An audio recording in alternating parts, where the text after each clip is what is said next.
And I'm especially excited for this one because it's a deduction game that doesn't have a complicated setup and doesn't require any app or for players to close their eyes anytime that they're dealing out the cards. Because the way that this game works is that each player is going to get dealt 3 cards at the start of the game, and there's a bunch of different cards you can get. You can either get the Agent or the Kingpin, and if you get either of those, you're automatically on the good side or the bad side. But if you just get the regular cop cards, then you're going to be either on the bad or good side, depending if you have more crooked cards or if you have more honest cards. But either way, players are going to be keeping these cards in secret face down in front of them. Players are then going to be taking turns performing an action on their turn, and there's a few different actions you can perform.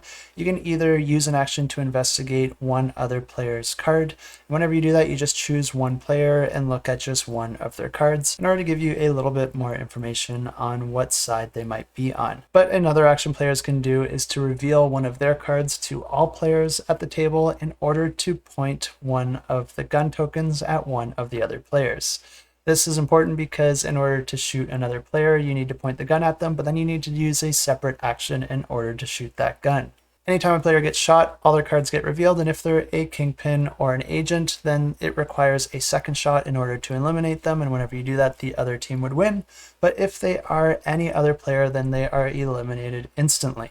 This of course means it's really important anytime that you're using an action to point or shoot a gun, because it's going to take you an action just to point the gun, and then another action to shoot it, and then potentially another action to shoot it a second time. And performing multiple actions like that is a lot easier if the people on your team are not eliminated. But there's another action that players can perform, and that's to reveal one of their cards in order to draw up an equipment card. Equipment cards allow for all sorts of different actions, even swapping cards with other players, which can inherently change their alliance, or even all sorts of other effects that can mix up the game in different ways. The new expansion is going to be adding new gear and cards to the game, along with another type of team, which is the zombie team. And I don't personally mind the elimination in this game because it is a shorter game, but if you do not like elimination in your games, you'll definitely want to check this expansion out because it completely eliminates elimination, because instead of players getting eliminated when they're killed, they will instead join the zombie team. And whenever you're on the zombie team, you're trying to get either the Agent or the Kingpin onto the zombies team by biting them.